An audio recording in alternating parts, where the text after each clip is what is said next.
Assalamualaikum warahmatullahi wabarakatuh. Bismillahirrahmanirrahim. Alhamdulillahirrahmanirrahim. Wassalatu wassalamu ala asrafil anbiya'i wal mursalin Sayyidina Muhammadin wa ala alihi wa sahbihi ajma'in, amma ba'd. Bapak Ibu jamaah salat Isya dan Tarawih yang dirahmati oleh Allah Subhanahu wa taala, marilah kita panjatkan kehadirat Allah Subhanahu wa taala atas nikmat yang telah Allah karuniakan kepada kita sehingga kita bisa menyelesaikan ibadah puasa dengan baik dan bisa melaksanakan salat Isya dan Tarawih bersama. Salawat serta salam mudah-mudahan selalu tercurah kepada junjungan Nabi besar Muhammad sallallahu alaihi wasallam, keluarganya, sahabatnya, dan pengikutnya yang terus berusaha istiqamah mengikuti sunnah-sunnahnya. Amin amin ya rabbal alamin. Sebelum sholat tarawih dimulai, ada beberapa informasi yang akan kami sampaikan. Yang bertindak sebagai penceramah dan imam sholat tarawih pada malam hari ini adalah Ustadz Imran Rosyadi. Alhamdulillah, beliau telah berada bersama kita. Yang kedua, hasil trommel tarawih tadi malam sebesar Rp1.555.000. Terima kasih kepada para jemaah yang telah menginfakkan rezekinya dan mudah-mudahan Allah balas dengan berlipat ganda. Amin. Yang terakhir, kepada adik-adik soleh dan solehah semua, tolong saat sholat dan ceramah bisa menjaga ketenangan, mainnya nanti setelah sholat selesai. Demikian informasi yang perlu kami sampaikan. Kurang lebihnya mohon maaf. Wabillahi taufiq wal hidayah. Wassalamualaikum warahmatullahi wabarakatuh.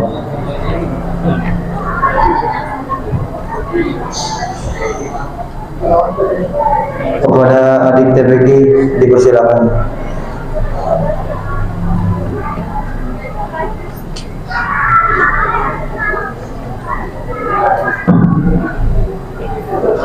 Assalamualaikum warahmatullahi wabarakatuh. Waalaikumsalam. A'udzu billahi minasyaitonir rajim. Bismillahirrahmanirrahim.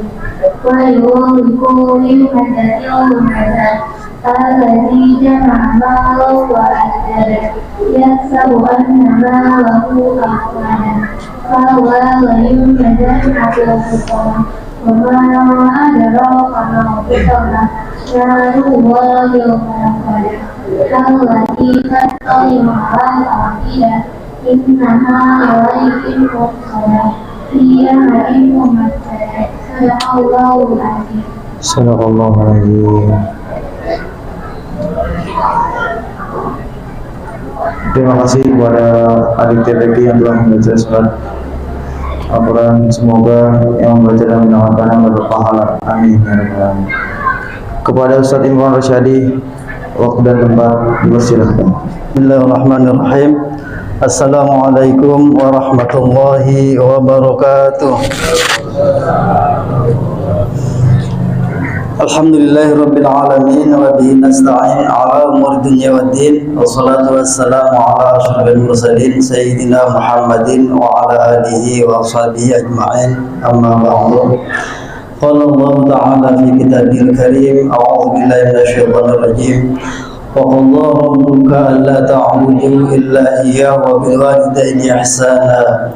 إما يبلغن عندك الكبر أحدهما أو كلاهما فلا تقل لهما أف ولا تنهرهما وقل لهما قولا كريما واخفض جناح الذل من الرحمة وقل رب ارحمهما كما ربياني صغيرا. وقال رسول الله صلى الله عليه وسلم عن ابن مسعود رضي الله عنه سألت رسول الله صلى الله عليه وسلم أي العمل أحب إلى الله؟ قال الصلاة على وقتها. قلت ثم أي؟ قال بر الوالدين. قلت ثم أي؟ قال الجهاد في سبيل الله. معاشر المسلمين رحمكم الله. Puji syukur kita panjatkan kehadirat Allah Subhanahu wa taala. Sungguh satu anugerah yang amat sangat agung yang Allah berikan kepada kita. Kita masih diberikan usia yang kita masih bisa ketemu dengan bulan Ramadan. Kemudian Allah juga memudahkan langkah kita untuk hadir di satu tempat yang Nabi mengatakan bahwa sebaik-baik tempat di muka bumi, yaitu masjid, ya. Sementara tempat yang tidak baik di muka bumi ini diantaranya adalah pasar, ya, pasar. Jadi ibu-ibu kalau ke pasar itu jangan lama-lama, ya, karena itu satu tempat yang tidak baik. Jadi kalau kita punya satu kebutuhan apa, silakan ke pasar, tapi jangan kemudian berlama-lama di pasar setelah kebutuhan kita terpenuhi, karena pasar itu merupakan salah satu tempat yang dipuji oleh Allah. Kenapa? Karena di pasar itu kompleks, ya.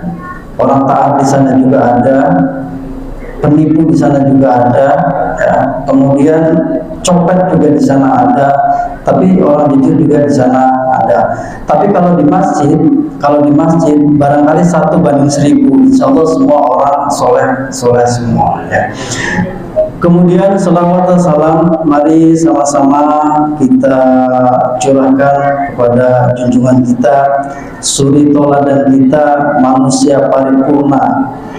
Tidak ada di dunia ini yang patut kita teladani kecuali beliau yang paling pertama, ya. Kemudian yang kedua siapa? Yang kedua, kalau kita dapatkan contoh yang terbaik dari orang tua kita, itulah contoh yang terbaik.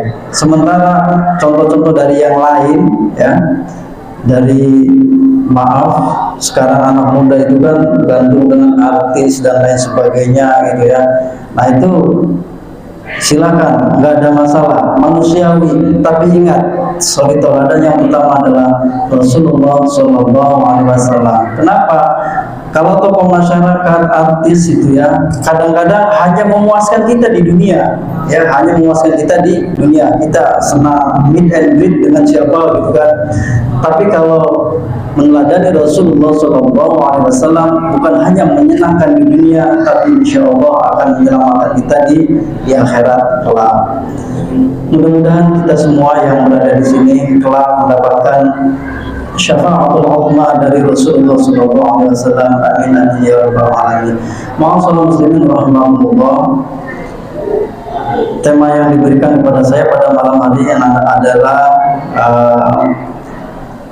kedudukan ibu di dalam Islam, ya. Kalau kita bicara tentang ibu, ya, maka tidak terlepas kita berbicara tentang apa yang disebut dengan birrul walidain, berbakti kepada kedua orang tua.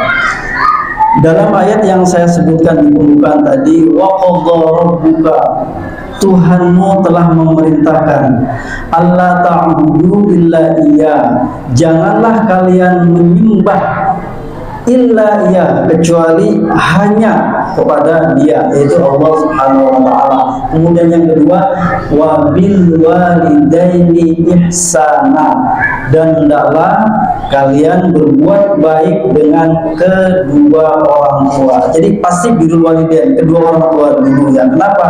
Karena tanpa ayah kita tidak lahir ke dunia, kecuali orang-orang yang memang ditakdirkan oleh Allah Subhanahu wa taala yang lahir ke dunia tanpa ayah, bahkan Nabi Adam tanpa ibu.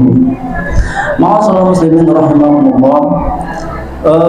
Wa bil walidaini ihsana imma yablughanna 'indaka al-kibara ahaduhuma aw kilahuma. Apakah keduanya atau salah satunya sudah berusia lanjut atau masih berusia belia, fala taqul lahuma uff, janganlah kita berkata kepadanya uff. Uff itu kalau bahasa kita barangkali mudahnya gini, ya.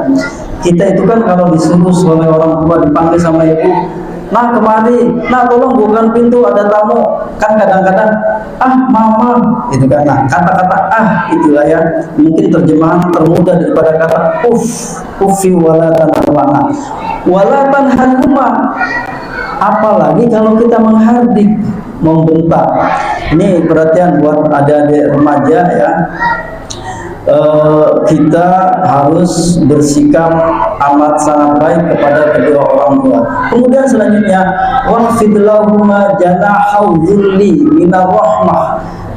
Rendahkanlah diri kalian kepada keduanya minar rahmah, dengan penuh kasih sayang. Ya, dengan penuh kasih sayang. Kenapa? Nanti kita akan coba sampaikan beberapa keutamaan berbakti kepada orang tua, bahkan nanti tingkatan ibu dibanding dengan ayah. Jadi kita merendahkan diri di hadapan orang tua itu dengan penuh kasih sayang. Kemudian Allah mengatakan, wa qur rabbirhamhuma kama rabbayani shaghira. Wa qur, dan katakanlah, wa qul ya, tapi karena di situ langsung ketemu roh jadi wa qur.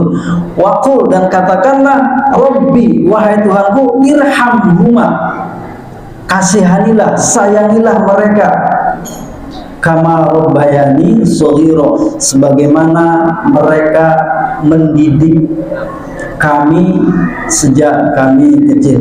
Ma'asyiral muslimin rahimakumullah, perintah birrul walidain itu adalah perintah yang wajib. Jika kita melanggarnya, bukan hanya berdosa, tetapi kita durhaka kepada orang tua. Satu-satunya amalan yang akan dibayar kontan oleh Allah Subhanahu wa taala ya, itu adalah birrul walidain. Kalau kita baik dengan kedua orang tua kita, insya Allah kontan kebaikan-kebaikan akan kita terima di dunia, dan kita pun akan terima kebaikan nanti di akhirat kelak. Begitu juga kalau kita durhaka kepada orang tua kita, kontan akan diberikan balasannya di dunia, begitu juga nanti balasannya di akhirat. Ma'asyiral muslimin rahimakumullah, dalam hadis Nabi, ketika Nabi ditanya, wahai Rasul, ilaman abaru, kepada siapa kami berbuat baik? Kemudian Rasul menjawab, ummak, kepada ummu, kepada ibumu. Kemudian kepada siapa lagi aku harus berbuat baik? Kemudian Nabi menjawab, ummak. Jadi kata-kata ummak disebutkan oleh Nabi sampai 3 kali. Kemudian baru abak, bapakmu. Kemudian setelah itu baru ilal aqarib, kepada orang-orang yang dekat, kaum kerabat. Ma'asyiral muslimin rahimakumullah, sahabat Ali radhiyallahu taala an menjelaskan ya, kenapa ibu itu disebut oleh Rasulullah SAW sebanyak 3 kali. Sahabat Ali menjelaskan bahwa secara qadarullah, secara alami ya, ada 3 hal yang dikerjakan ibu dan itu tidak bisa dikerjakan oleh ayah. Apa? Yang pertama, ibu mengandung selama kurang lebih 9 bulan. Bahkan ketika mengandung, kata Allah di dalam surat Luqman, wahnan ala wahnin, begitu beratnya seorang ibu ketika mengandung. Bapak-bapak, kalau tidak percaya, pulang habis ini coba bernostalgia sama istrinya. Dulu mama waktu mengandung si A, misalnya anak kita yang sekarang sudah kuliah gitu ya, itu seperti apa sih gitu ya, pasti mempunyai satu kenangan, satu rasa yang Allah sebutkan wahnan ala wahnin wa fisol. Jadi pertama adalah mengandung. Mengandung ini ya tidak bisa dilakukan oleh seorang ayah. Kenapa? Secara kodrati nggak ada seorang laki-laki yang hamil yang mengandung. Maka itulah salah satu ya kelebihan dari seorang wanita. Kemudian yang kedua ya, melahirkan. Ya, melahirkan. Ma'asyiral muslimin rahimahumullah,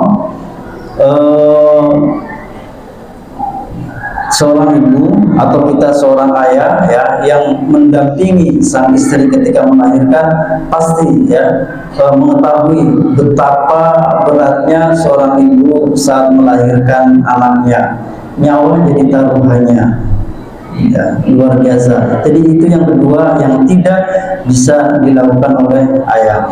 Kemudian yang ketiga adalah menyusui haulaini kamilaini liman arada ayyutimma rudu'a. Jadi setelah bayi itu lahir ya, hendaknya kita menyusui anak kita, bayi kita ya, dengan ASI yang Allah anugerahkan kepada sang ibu 2 tahun. Liman aroda, barang siapa yang ingin, ayyutimma rudu'a, untuk menyempurnakan susuannya.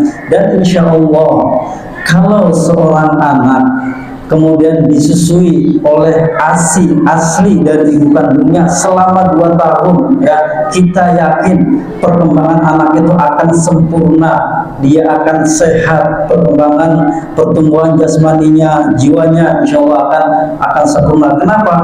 Sampai dengan hari ini ya, belum ada penelitian bahwa ada susu yang kualitasnya sebaik dengan susu yang dianugerahkan oleh Allah Subhanahu wa taala melalui seorang ibu. Ma'asyiral muslimin rahimahumullah, dengan 3 hal ini ya, kemudian tidak mengurangi kedudukan ayah di dalam keluarga, maka seorang ibu ya punya 3 tingkat kedudukannya di atas seorang ayah. Ma'asyiral muslimin rahimahumullah, kemudian keutamanya lagi adalah ada seorang laki-laki, dalam satu hadis diceritakan ada seorang laki-laki ini melamar seorang perempuan. Ternyata perempuan ini menolak untuk dinikahinya ya. Kemudian ya sudahlah, karena perempuannya menolak. Tapi kemudian perempuan itu dilamar oleh orang lain, oleh laki lain. Kemudian menerima lamaran laki-laki lain itu, dan seorang wanita tadi bersedia untuk dinikahi. Maka laki-laki yang pertama tadi marah, cemburu, maka dibunuhlah sang perempuan tadi yang menolak laki-laki yang pertama. Nah kemudian laki-laki yang membunuh ini datang ke seorang sahabat, kemudian bertanya, apakah masih ada kesempatan untuk saya untuk bertobat? Kemudian ditanya balik oleh sahabat bertanya, ahayyun ummuk, apakah ibumu masih hidup? Kemudian dia jawab, tidak, ibuku sudah meninggal. Maka kalau ibumu sudah meninggal, maka bertobatlah kepada Allah Subhanahu wa taala. Kemudian sahabat ini ditanya oleh sahabatnya yang lain, mengapa ada orang membunuh orang, ketika minta tobat kok yang ditanya ahayyun ummuk, apakah ibumu masih hidup? Apa jawabannya? Jawabannya, sepengetahuan saya tidak ada amal baik yang bisa mengampuni dosa-dosa, yang bisa menghapus dosa-dosa besar kecuali berbuat baik kepada orang tua. Dalam hal ini adalah ibu. Ma'asyiral muslimin rahimahullah, banyak sekali kisah-kisah tentang keutamaan seorang ibu. Mungkin kita kenal bagaimana dengan kisahnya Uwais Dzulqarnain ya, orang yang sangat terkenal di langit tapi tidak dikenal di bumi, itu kan ya, yang bagaimana baktinya kepada orang tua. Kemudian mungkin kita juga kenal bagaimana kisah tentang sahabat Juraij ya. Sahabat Juraij ini dia sedang melaksanakan sholat sunnah ya. Kemudian dia dipanggil oleh ibunya, Juraij gitu ya. Karena dia sedang sholat, dia tidak menjawab panggilan ibunya itu. Kemudian ibunya mendoakan dengan doa yang tidak baik, maka dikabulkanlah doa ibunya itu. Nah ternyata beberapa ulama menjelaskan Juraij ketika itu sedang sholat, tapi sholatnya sholat sunnah, bukan sholat fardu. Nah ini juga mungkin pelajaran buat kita. Kalau kita sedang sholat sunnah kemudian kita dipanggil oleh ibu kita, maka hendaknya lebih mendahului ibu kita. Kenapa? Karena membuat senyum ibu gitu ya, membuat senang ibu itu hukumnya wajib, sementara sholat sunnah hukumnya sunnah. Berbeda kalau sholatnya sholat wajib. Maka masih ada beberapa lagi cerita tentang bagaimana keutamaan seorang ibu. Tentunya waktunya tidak cukup kita sampaikan di sini. Mungkin hanya ini yang bisa saya sampaikan. Al-haqqu min rabbik fala takunanna minal mumtarin. Jika Bapak Ibu mendapatkan sesuatu yang benar, maka jangan ragu, itulah dari Allah Subhanahu wa taala. Akan tapi jika mendapatkan kekeliruan, tentunya dari saya secara pribadi, Al-Faqir, mohon maaf. Akhirul kalam, wassalamualaikum warahmatullahi wabarakatuh.